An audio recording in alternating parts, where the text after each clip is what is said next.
IVM.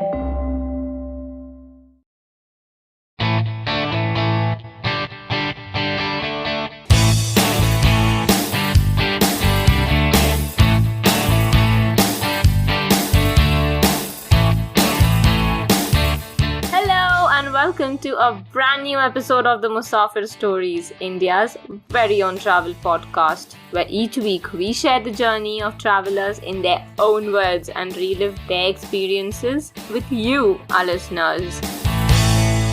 Hey guys, welcome to a brand new episode of the Musafir Stories. Hope you're all well and keeping safe. On the podcast today, we have a very special guest, Vishnu Menon, a traveler and a student of history, who will help us travel back in time to the city of jinns. Let's hop onto the episode and find out more. So with that introduction, we'd love to welcome Vishnu Menon, a student of history and a traveler to the Musafir Stories. Vishnu, thank you so much for being on the podcast and welcome. Thank you for having me, Seth. This is the first episode about Delhi in this podcast, as I understand, so I'm sort of honored that I'm the guest here. Yeah, definitely. This is one of the first episodes, and also Vishnu has a little bit of a connection to the podcast in another way as well. Vishnu's dad, Sampath Menon, had done a wonderful episode on Mangalore.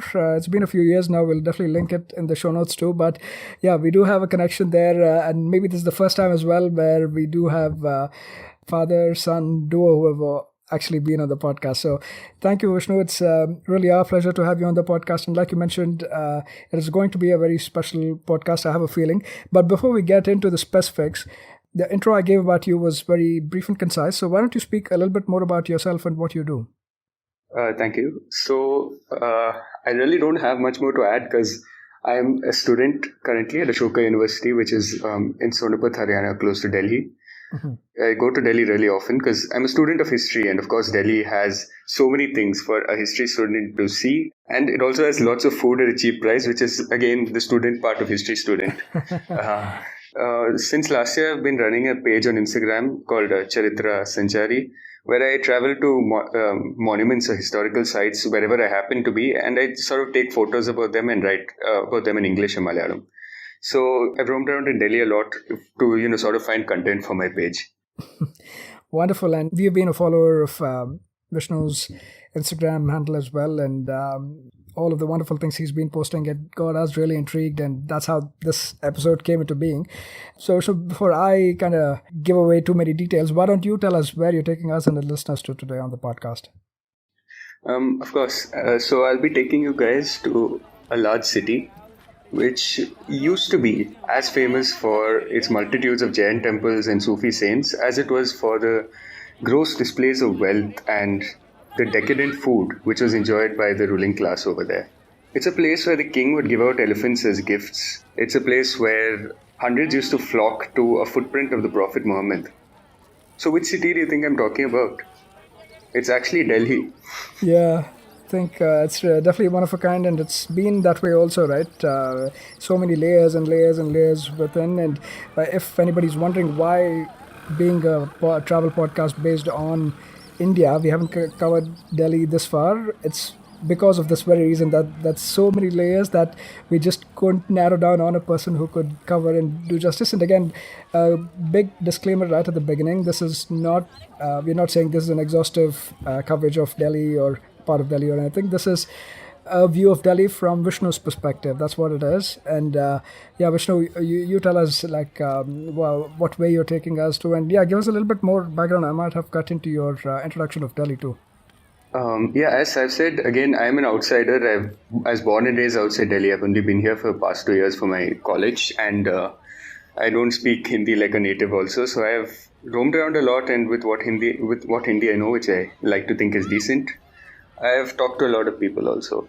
But the best thing about Delhi is that every person will have a different experience. You can roam around there for days and never get bored.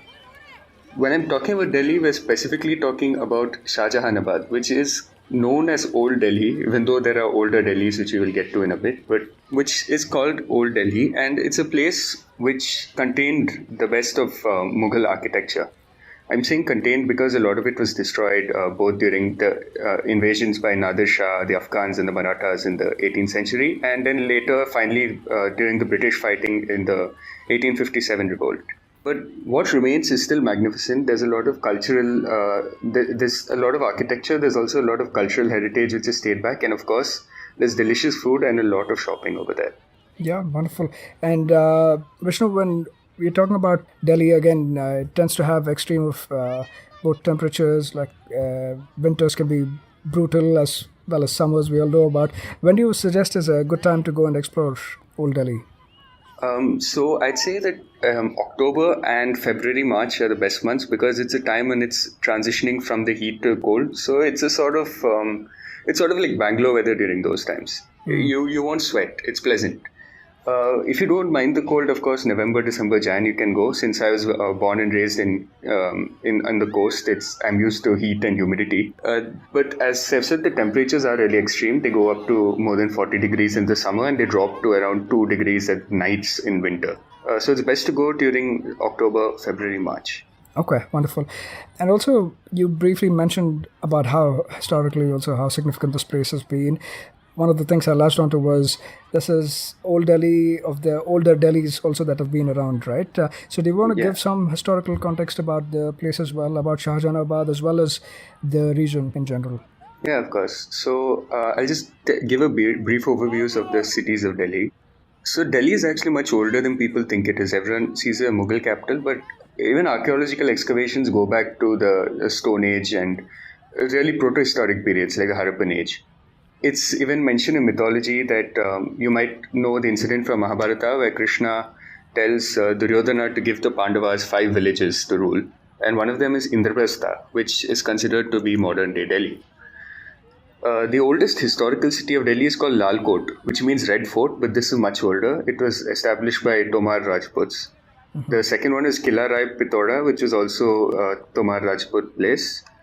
Next one is Siri, which was established by the first Muslim rulers of Delhi.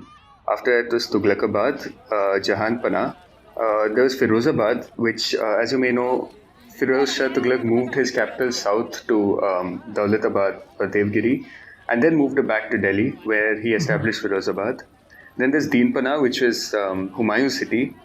There was Shergah. Shah Suri drove Humayun out, demolished his entire city and built Shergah on top of that.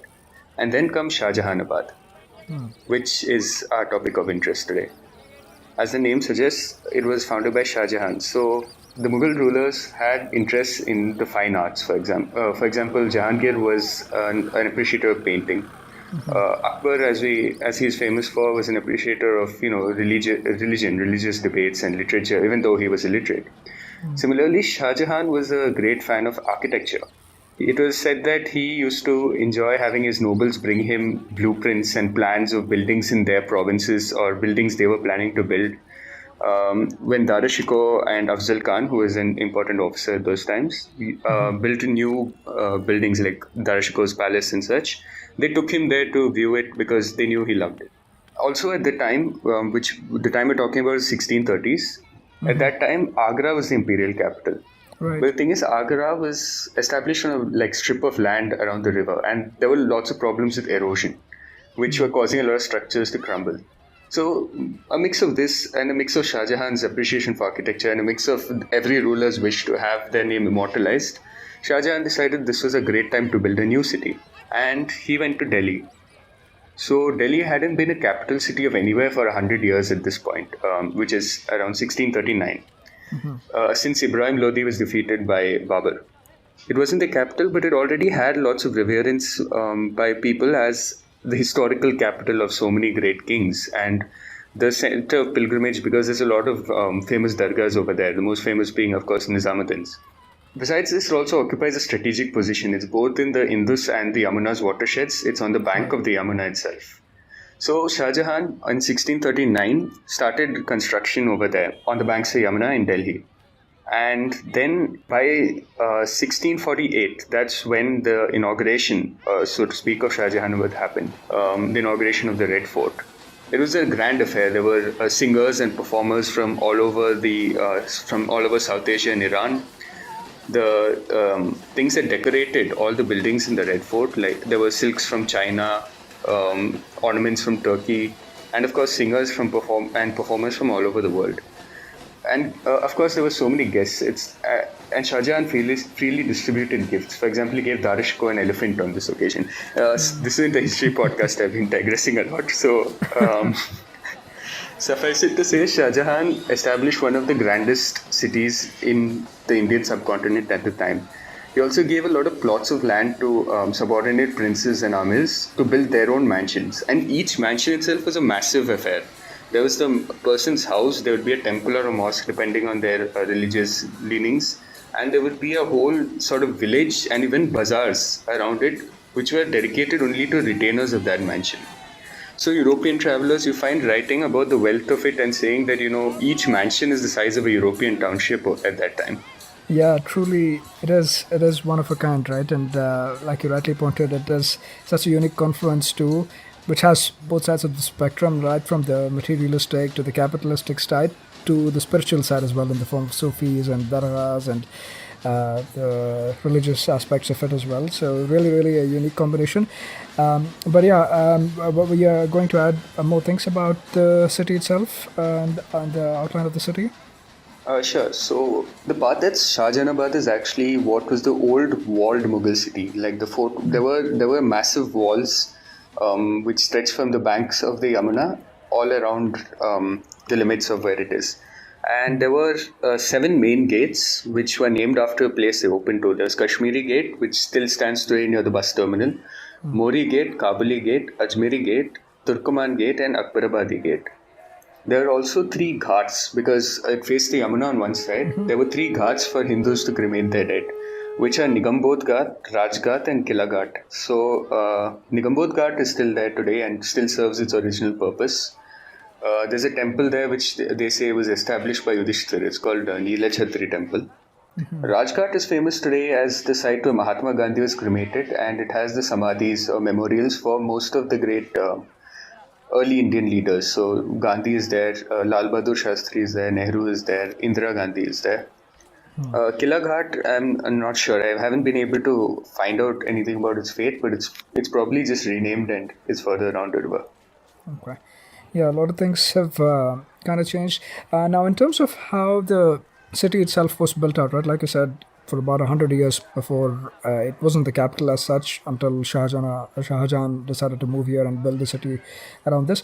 Do you want to quickly give an overview of the prominent structures of the city as well? And I know we keep mentioning Old Delhi, but we're talking about things like the Red Fort, Jama Masjid, and these were the primary structures around which the city was built also, right? Do you want to give a quick overview of those places? Not a deep dive, but yeah, high level as well, just so for somebody who's visiting for the first time. Sure. So city of Shahjahanabad is sort of centered around 2 structures mainly. One is the Red Fort and the other one is the Jama Masjid of Delhi. The Jama Masjid, the construction started in 1650 actually, which is almost more than a decade after Shahjahanabad was inaugurated, and completed in 1656. Also a quick note, Red Fort and Jama Masjid are just what they're called today. So actually Red Fort used to be called Qila Rai Mubarak, which means the fortunate fort, and Jama Masjid is called Masjid-e-Jahan Numa, which means the mosque that reflects the light of the world.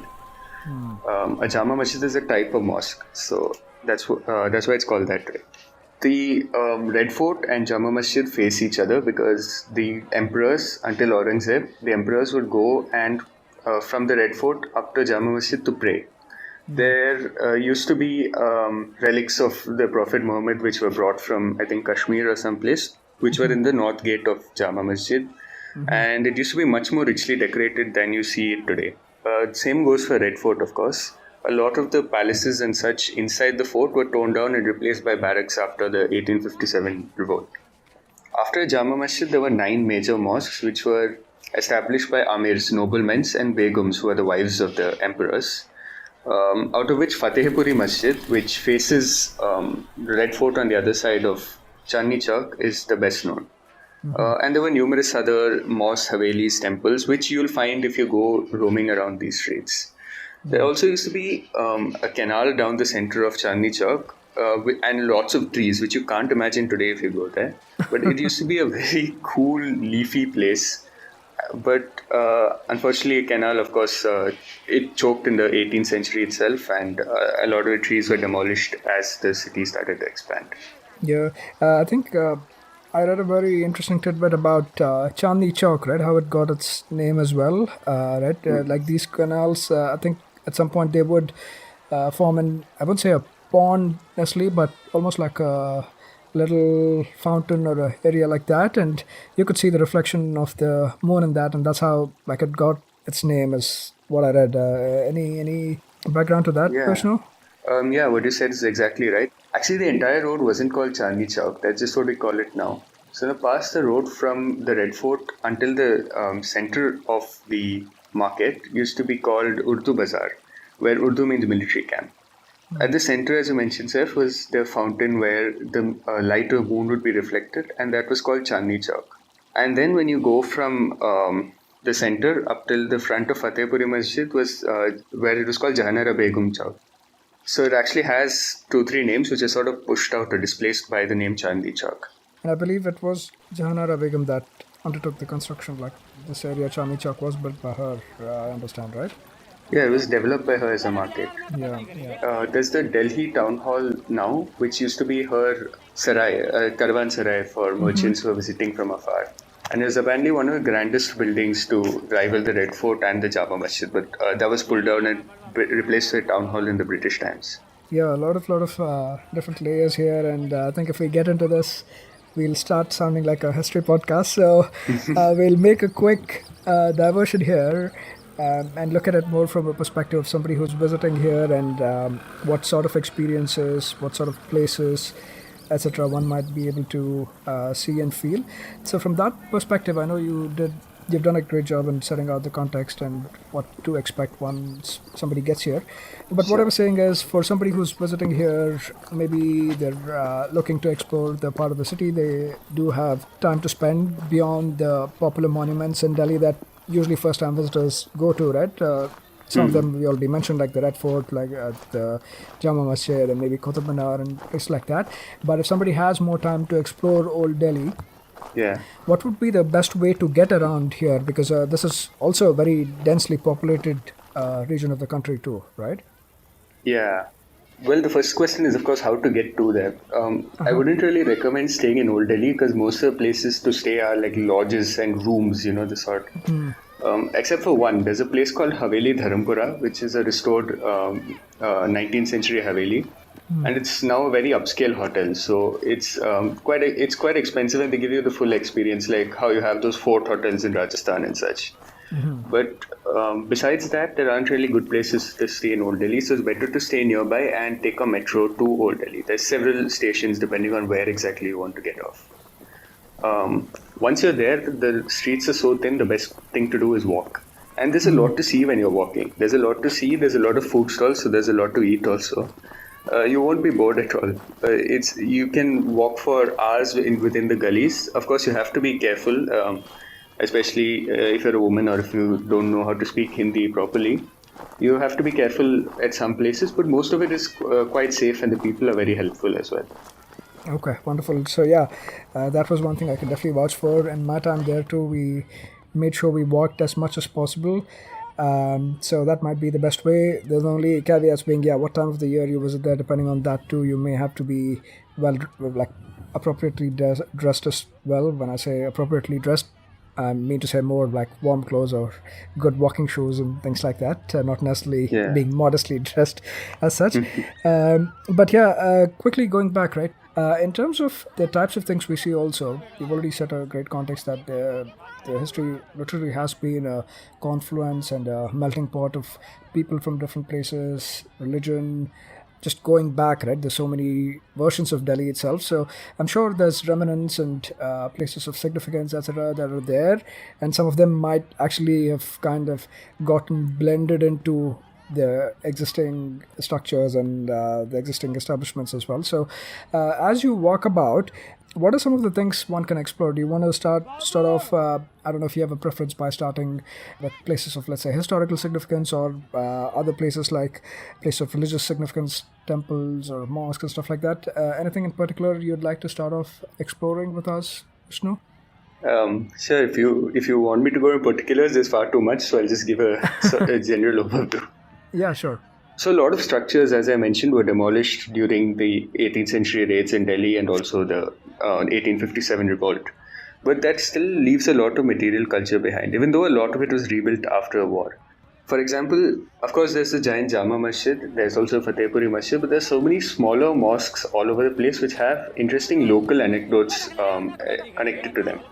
For example, there is a place which is colloquially known as, if it's okay to use a bit of a coarse word in Hindi, it's Randi Ki Masjid, because it was established by it was established by a courtesan. It's now renamed to Mubarak Begum Masjid because that was presumably the name of the courtesan. It was derogatorily known as Randi Ki Masjid because perhaps of her detractors, or maybe because the courtesan took a lower position in the social hierarchy post the British conquest. But yeah, if you go around any corner, you'll be able to find all sorts of historical structures, and around them there'll be people who are very happy to explain the significance of this to you. They'll tell you long stories. It'll be more of a problem to get away from them, although it's a happy problem. There's also numerous temples. So when you're talking about Delhi, first of all, and when you're talking about Mughal Empire, secondly, temples are not something that come to mind at all, right? When they do come to mind, it's the whole thing about them pulling down temples and the Babri Masjid debates and such. I don't want to get political, sorry. But there are actually a lot of temples in Old Delhi. The reason for this, of course, is there were several Hindu courtiers. Khatri and castes of Hindus had a heavy role to play in the business in Shahjahanabad, and there were also Jains who controlled a large part of the market economy at that time. And they were extremely rich. When they gained all the money, of course, they decided to build religious places because that's good karma. And a lot of them survive today, but you won't see them on tour guides, for example, or you won't really see them as imposing from outside. If you know where to look, you'll find them, and they're beautiful. So let me tell you, for example, there is, I mentioned Haveli Dharampura earlier. It's in an area called Dharampura where Jain merchants used to live. So if you find a way to street where Haveli Dharampura is and walk up and down it, you'll find 4 or 5 old Jain temples, which all date from the 17th century onwards.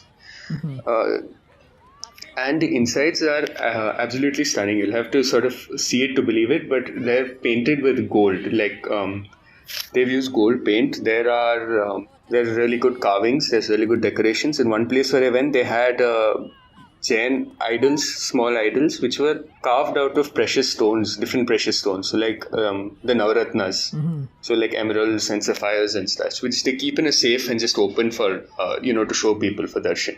Similarly, there's a lot of Hindu temples also, especially in this place called Esplanade Road. You find a lot of Hindu temples, but I found so far at least the Jain temples are generally kept better than the Hindu. They're preserved better than the Hindu temples. The owners sort of have restorationists come in and do a good job on the Jain temples. One other interesting feature I saw there, and I don't know if this is across most temples or a handful of them that I came across too, was one, like you rightly said, very unassuming, right? If you don't know where to look, you may easily pass them. And the other thing also that I noticed was a lot of these temples, they also have, I won't say appropriated or co-opted, but you could easily see domes, right, which usually tied to Islamic architecture. With, exactly. So things like that as well. And then around them, I'm assuming at a later time, like the shikhars or the usual North Indian style temple, right, the Nagara type of architecture, that comes into the play. So that was also very interesting for me to see how it's not necessarily very rigid in terms of what temple architecture would have been from that period. It's very kind of fluid that way. Yeah, and it goes both ways. For example, the kalasha, which was originally it's a Hindu ritual object, which is also quite commonly found in Indo-Islamic architecture. Yeah, that's true. You'll find it, especially in a lot of these dargahs, right? And that, and even the concept of lighting diyas or the deepas that you would say, right? At least in South Yeah, India, I've seen a lot of that where dargahs have that concept of the diyas and deepas as well, and the kalash, like you mentioned. I think if we get into the traditions of that time too, it went both ways, like you mentioned. I think there's been a lot written about how Diwali, for example, was celebrated in Delhi, and also like broadly, won't say sponsored, but endorsed by the ruling Mughal kings also, right? While you would think yeah. that it might not be a natural thing, that to even Holi and stuff like that. There's a lot of things. Again, if we get into the specifics, we probably have to do an entire series just on Delhi and Delhi's intricacies. But yeah, getting back to the quick point, yeah, you're talking about some of the Jain temples and the religious structures, right, in the area as well. One can see any of the other types of structures, and maybe do you want to also give a quick shout out to some of the Sufi structures like the dargahs, maybe, and the Sufi connections also, right? Delhi has been very significant for Sufism too. Of course. So, yeah, as I mentioned, when Delhi was not a capital after Ibrahim Lodi's defeat, it remained a pilgrimage center. And there's a lot of important dargahs. So, in the times when Shahjahanabad was established, they were sort of outside the city. They were in the countryside, in Mehrauli and Chirag, what is today Chirag, Delhi. And there were a few really important dargahs whose festivals used to be celebrated with great vigor. So obviously, most famous one is Nizamuddin Dargah, which featured the movie Rockstar, and the famous song Kun Faya Kun was shot all around it. But back in the day, the biggest festival, the biggest Urs festival, used to be at a dargah called Qadam Sharif. So Qadam Sharif is a tomb, but the interesting thing about this one is it's not the person in the tomb who's being venerated. Inside the tomb is supposed to be Firoz Shah Tughlaq's son. But that's not really important. People didn't even know who the person buried there was for the longest time.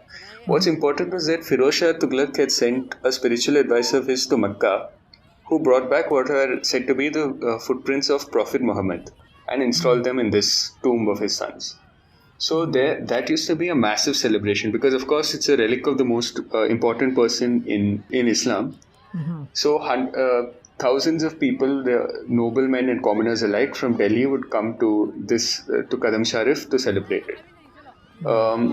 Besides this, in Basant Panchami, which is the spring festival according to the Hindu calendar, there used to be a whole round of these dargahs. So on day one, I forgot the exact order, but the dargahs involved were Nizamuddin, Qutbuddin Kaki, Qadam Sharif, Chirag Delhi, and a few of the others. So people would come there, they'd participate in celebrations, go back. Next day they'd go to the next one, go back. So that's also an interesting, facet of Indo-Islamic culture, which is the sort of celebration of Basant Panchami. Besides, the dargahs also attracted Hindu, Jain, Sikh visitors because they transgressed religious boundaries. Truly some very interesting concepts, and a couple of other things also, like as you're walking around Delhi and old Delhi and experiencing all of those things, one thing that definitely has been even since those times, and probably even before old Delhi itself, has been the vibrant marketplaces of Delhi, right? And some of these are obviously still there, and you could say they've kind of transformed into the new age of the 21st century marketplaces. Do you want to touch upon those, like some of these that are still around, especially in the old Delhi area? Of course. So Delhi, Shahjahanabad, when it was being planned out, was of course supposed to be a city of markets. And the basic planned unit was a mohalla. So there are two types of mohallas. The ones where there's a really rich person's mansion and it's all the settlements that spring up around it. And there's those which belong to a certain community or a certain caste or a certain profession. So, for example, the Kaists would have a mohalla, the Shiites of Iran would have a mohalla, such like that. So some of these mohallas sort of gain specialty for selling certain goods. And these specialty markets are a feature that is still around today. So, for example, if you go to Chowdi Bazaar, which is one part of Old Delhi behind Jama Masjid, you find a lot of sellers of brassware, copper, metalware basically, and also of paper. So, greeting cards and specialized sort of paper, you find a lot of that there. There is a region called Katra Neel, which used to be famous for indigo. Indigo was in great demand at that time, but it's now a wholesale cloth market, and also there's a lot of old temples there. But if you're going to talk about present day, of course, if you clothes are of course the main attraction for anyone coming to Delhi, because it's only in Delhi that you can get really good sort of lehengas for women, kurtas and sherwanis and such for men at a reasonably low price. So if you're walking down Chandni Chowk and you go into any of the gullies, you'll find dozens of vendors who are calling out to you, displaying their goods and such. It's better, I feel, to go into the gullies if you're shopping, because the ones on the main road are much more tourist price, from what I understand.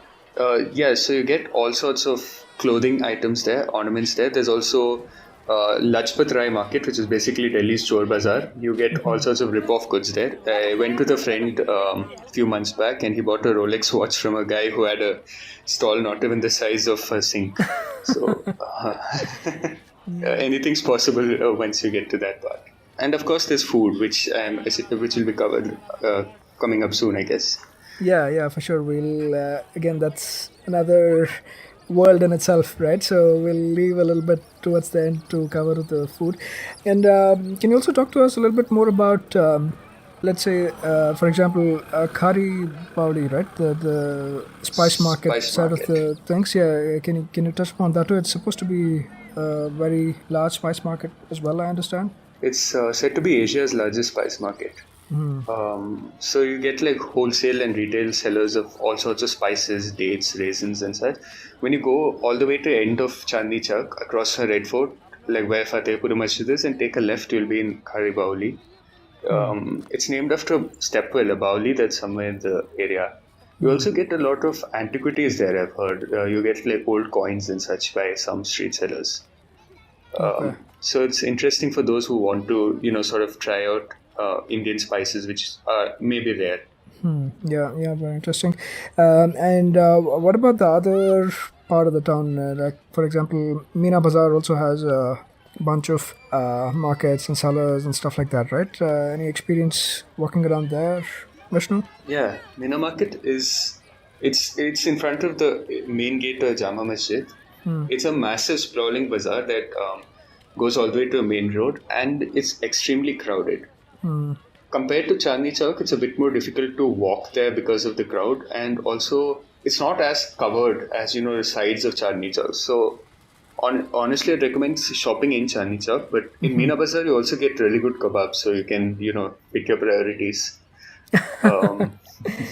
Yeah, or maybe do all the walking and shopping in Chandni Chowk, and then towards the end maybe come the side of the sound. So anyway, you have to have your fill also, right? You have to eat anyway.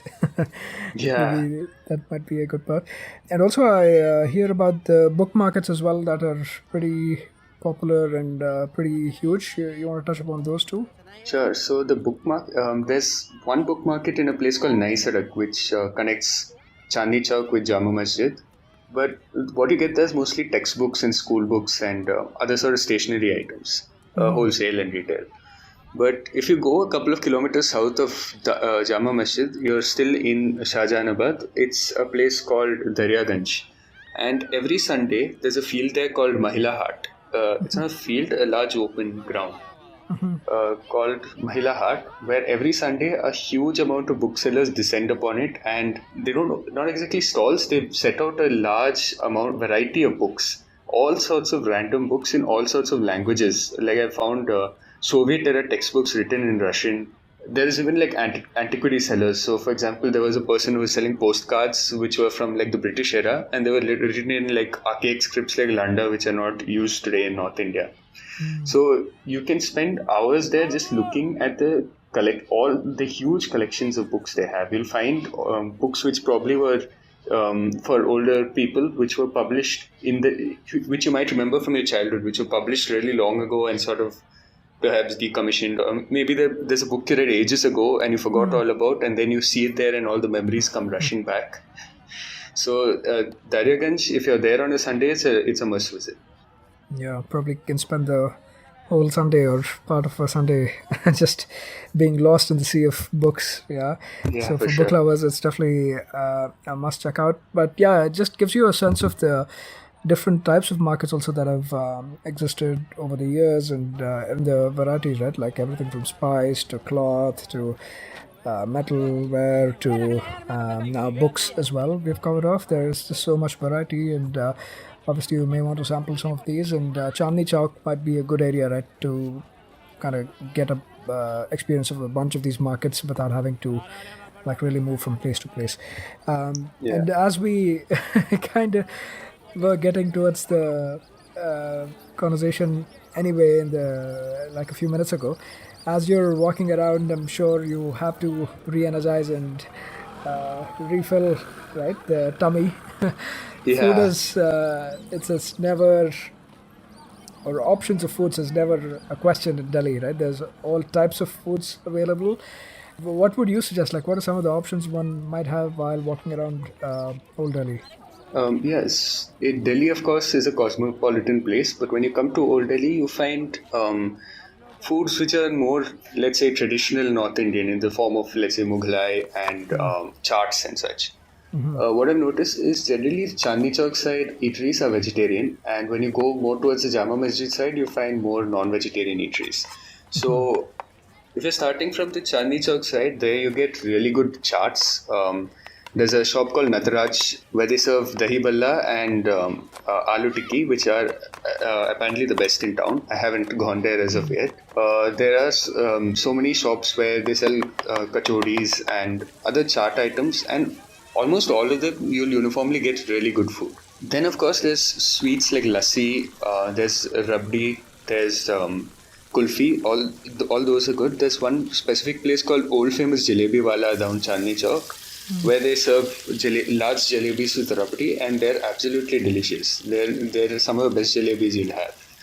When it becomes winter in the mornings, they have a special sort of food called Daulat ki chaat, which is made by whipping milk cream with some other ingredients for hours. And it's so soft that once you touch it to your mouth, it literally melts. So it's a winter specialty. You'll only find it when in the coldest months and only in the morning, because it sells out by afternoon. They say that they mix the dewdrops of the morning in that sweet. So that's a must try if you're in Delhi in winter. One more thing I find in Chandni Chowk, of course, is chole bhature and chole kulche, without which discussion of Delhi food would be incomplete.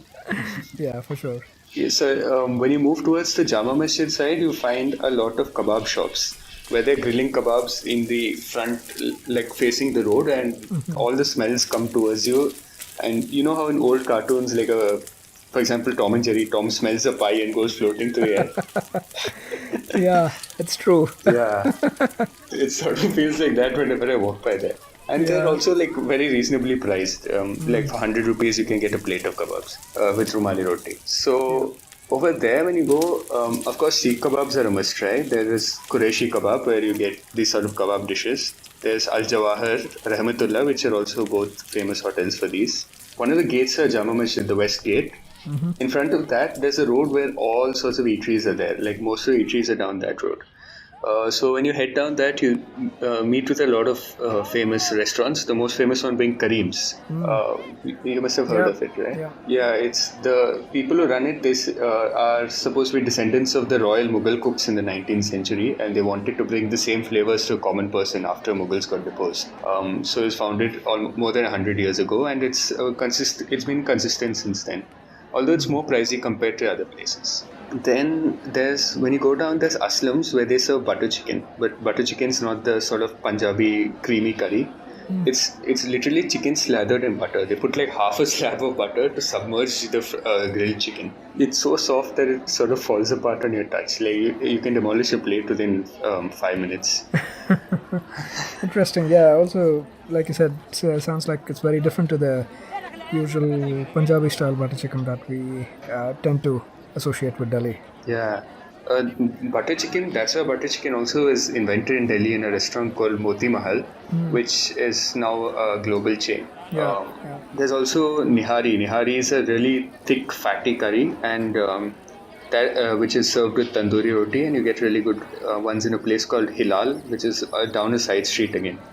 Um, and then, of course, all around the road there are people who sell Sharbate Mohabbat, which is a mix of Rooh Afza, milk, and watermelon, which is an amazing cooler. You'll feel rejuvenated once you have a glass of it. So once you're done with a busy time of eating kebabs, you can wash it down with Sharbate Mohabbat and maybe go to a place called Cool Point and have Shahi Tukda, which is again heavenly.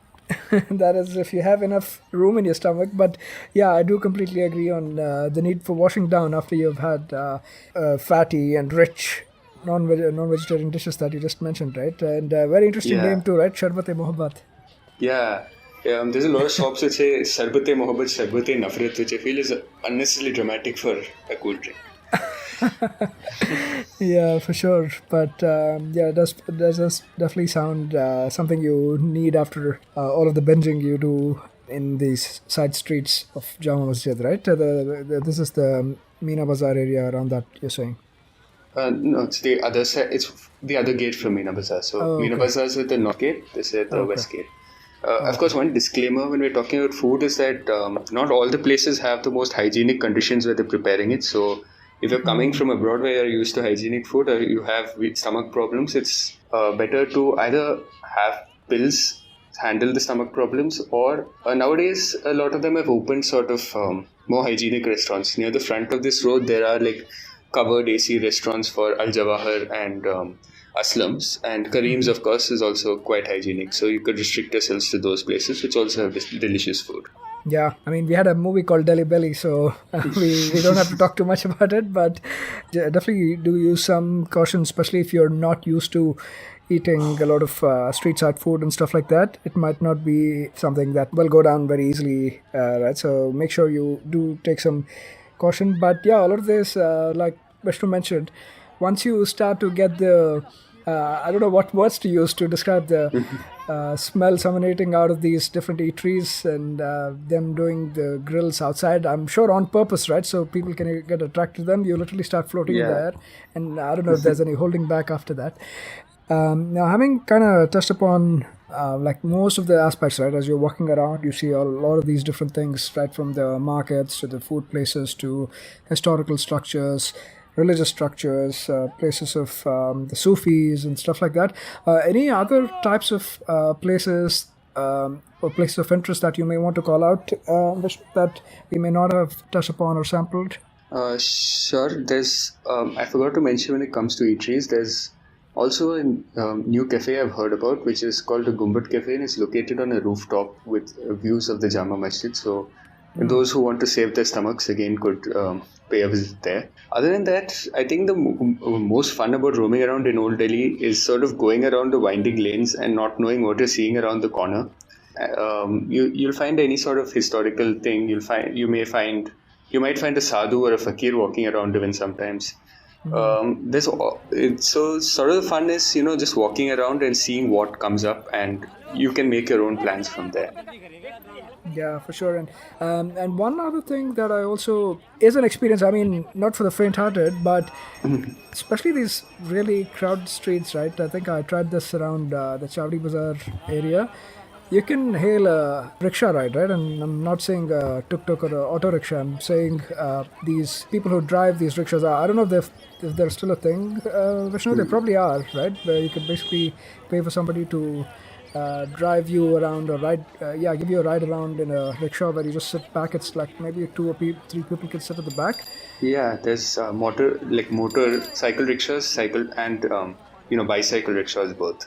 Yeah, these were bicycle rickshaw, and I should say this was a sort of adventure sport, really, right? I don't know how he managed at the speed he was riding, especially not to hit anybody, right? And they probably like put on a show as well if you're somebody from the outside, if you're a tourist. The only thing I regret is I didn't shoot the whole thing. But it was also because I was holding on to my life, right? I thought at any time he would hit somebody or we'd topple over. But he managed to literally take us around a few streets in the narrow lanes of Chavdi Bazaar without really even touching anybody. So if you want a little bit of a thrill added to a lot of this, maybe try that out. Perhaps don't try it out after you've had stomach full and after you've eaten a heavy meal. Try it out before that, but it's definitely something worth it. I call it an adventure sport of sorts. I think as we start to kind of close down on the episode too, any other places in the vicinity, again, not necessarily tied to Old Delhi, that you would also like to touch upon? So one thing you can't say about the Delhi metro is that it isn't vast. Like, you can say it's dirty, you can say it's unprofessional, you can say you don't like the people, but you can't say it doesn't get you anywhere in Delhi. Yeah, for sure. So that's a great advantage because there's a bunch of stations in Old Delhi which you can just step into a metro and go anywhere else when you want a break. Historical significance, of course, I can never get tired of talking about, but of course there's a Qutub Minar which is at the end of the yellow line, which is one of the lines that go through Old Delhi, which is the other major cluster of monuments. It's also Purana Qila and a few others, but again, it depends on the type of traveler you are. Regarding things, other interesting things, a few stops south of Old Delhi is of Chandni Chowk station on the yellow line is Rajiv Chowk, which is Connaught Place. Which is again a very famous area. There's all sorts of, it's a very hip and modern area. So you find all sorts of bars, trendy restaurants and such. There's a very vibrant nightlife scene there. So you can go there after a day out in Old Delhi. There's also good hotels in the area, so it would be good to base yourself there if you're visiting Delhi. If you go north, for example, there is a place called Majnu Ka Tilla, which is MKT or MT, which is it's like a very prominent student hangout, especially for people from DU North Campus, because it's you get good food for really cheap. That's pretty much half of what students are after. It's a Tibetan colony, so after the 1959 invasion of Tibet, this was one of the plots of land they were given to settle.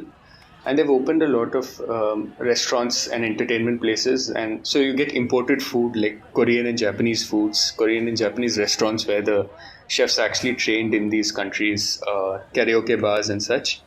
And it's becoming increasingly popular because of a wave of popularity of, Korean and Japanese pop culture in India. Then, of course, if you want a bit of relaxation, you can go to the ridges. So there's North Ridge, which is again near Majnu Ka Tilla, which is a hill, forested hill. It's a protected site.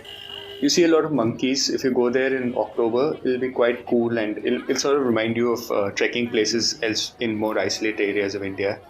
There's also there's also Rajgat and Shantivan, which are right behind the Red Fort, which are also well laid out gardens.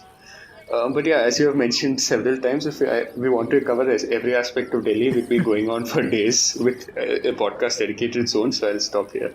Yeah, Delhi needs its own podcast. I think that's what it is, right? I think Yeah. somebody should start a podcast just focused on Delhi, and I'm sure it'll be on top of all charts and it'll run for a long time too. But yeah, Yeah. thank you so much for kind of touching upon those places in the vicinity too. Obviously, if you have more time beyond just Old Delhi, you could visit some of the other places as well. And as we start to wind down, we have kind of spoken about the setting up of Delhi, how it rose to prominence, how it's been the center of big empires and a confluence of not just people and activities, but even in terms of religions and historical events and stuff like that. Could you also shed some light towards this transformation and more of a decline of Old Delhi and Shahjahanabad, right? How did that play out, and what have been some of the important events that have kind of led slowly to the decline of the empire itself and Old Delhi in general? Sure. So, Shahjahanabad was inaugurated in 1648, and for 100 years after that was its sort of heyday, which was when it was the wealthiest and greatest place. In 1739, Nadir Shah, who was the Shah of Iran, took advantage of like the weakness of India to, raid into the country and penetrated all the way to Delhi, where he massacred a lot of the people. He took away the Mughal throne and a lot of treasures from the Red Fort. And that sort of deflated the Mughal bubble in the eyes of lots of people on the subcontinent. So in 1754, Maratha mercenaries raided the city because they didn't receive sufficient payment for their services from Safdarjung, who was one of the Nawabs of Awadh and nominally a Mughal officer. 1757, Ahmed Shah Abdali also stormed Shahjahanabad and even drove out Shah Alam. Sadashiv Rao Bhau, another Maratha, conquered it in 1759. The Afghans took over again. In the 1780s, there was famine. 1787, the Rohilla Pakhtuns took it over again. Finally, in 1803, the British took control of it. And actually, contrary to what people think, there was a sort of efflorescence after the British took over it. Because for a long time, because of the weakness of Delhi, there was... people were afraid to venture outside the walls because there are lots of raiding parties of Marathas, Mewatis, Pashtuns, Sikhs and all they were afraid to attack them. So people rarely left the city except for pilgrimage purposes to visit the tombs we've talked about. When the British came, they sort of repaired the fort walls. They tried to restore the buildings, like a minar of the Jama Masjid, they crumbled and they restored it. And they established a cantonment near Kashmiri Gate in North Ridge. And people started settling outside the walls towards the side of their cantonment again. But in 1857, as we know, the revolt started. And, first of all, in the fighting, a lot of buildings were razed down. In addition to those raised by the extremely depressing history of conflict from the 18th century. Following that, the British regained control over the city, and to sort of take revenge on its inhabitants for rebelling, they leveled a lot of important structures. There was a mosque, for example, called Akbarabadi Mosque, which was built by one of the Begums, which was, by all accounts, a very magnificent place, but that was pulled down. The Jama Masjid was made into a barracks. Fatehpuri Masjid was sold to Chunna Mal, who was a merchant. And another famous mosque called Zinatul Masjid was made into a bakery. In 1862, the British sort of gave all of these back to the people, but Kolkata was the capital until the 1911 Delhi Darbar. So Delhi sort of declined from that point until New Delhi was established. But even after that, Old Delhi was just on the periphery. It was an afterthought compared to the new city of Delhi. Some very interesting things, and I'd like to thank you for also setting that whole timeline, right from when it was established in 1648 to like all of the events from the rise to the gradual decline, and what are the big events that triggered those. Also, like you said, there's older Delhis too. So for somebody wanting to kind of look into specifics of those specific periods as well, you could dig into some of the structures from that time too. But all in all, it's been such a enjoyable journey, not just for lovers of history and architecture, but also for lovers of food, right? You kind of gave us a sample of all of these different things. Any final thoughts or even recommendations if somebody is interested in visiting, the types of things they could look up, or even, let's say, from pop culture, like books or movies that you would recommend for somebody to look up? Because not everybody's a history student, Vishnu. Yeah. Of course, when it comes to books, there are Rana Safi and Sapna Little have written history books in Delhi, which are quite engaging. They've written them for a popular audience. Mm-hmm. But the most famous writer in Delhi is probably William Dalrymple, whose City of Jinns, The Last Mughal and all are bestsellers. So I definitely recommend those. For movies, of course, there's so many movies which are set in and around Old Delhi. I think the most famous one is Delhi 6, which is... Delhi 6 is another name for Old Delhi. So, of course, it's the most... notable. To tell you the truth, I haven't watched too many Bollywood movies, but there's a lot of them which are set there, like Fukre, Delhi Belly, of course, most famously, and Rockstar, as we had covered earlier. As my final thought, I'll just like to say, we've been talking so much about everything that's changed in Delhi throughout the ages, but I'll tell you one thing that hasn't changed.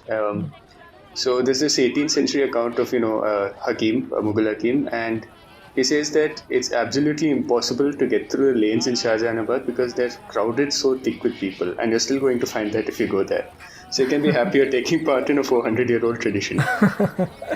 No, absolutely. I think at the end of the day, people of Delhi is also an important aspect, and the crowded lanes of Delhi is a phenomenon that you can still find and you can still experience firsthand. Thank you so much, Vishnu, for covering all of these wonderful tidbits, right from history to the variety of other things that you covered. And Vishnu, for somebody who's interested in traveling with you virtually, in the sense through your work, through your Instagram page, what would be the best way to follow your works? To be honest, I'm only managing an Instagram page. I'm trying to... I also have an account on Threads, which is a new Twitter competitor. I've also tried to keep up a blog, but I haven't really had too much time for it. So pretty much the only way to do it is to follow my Instagram. So I hope you guys will follow it and enjoy what you see on there. Yeah, it is Charitra Sanchari. What does that Yes. stand for? Is that what kind of traveler is that, Vishnu? Yes, in Malayalam, Charitram means history and Sanchari means traveler. But I've also gotten a lot of messages from people who think I'm a woman because the name apparently sounds feminine. That's an interesting feedback. But yeah, Charitra Sanchari on Instagram. We'll make sure to link that in the show notes, and do make Thank sure you. to give Vishnu a follow. Thank you so much, Vishnu, for being with the Musafir Stories and sharing this wealth of knowledge about old Delhi. Thank you for having me, Saif. It was a great conversation.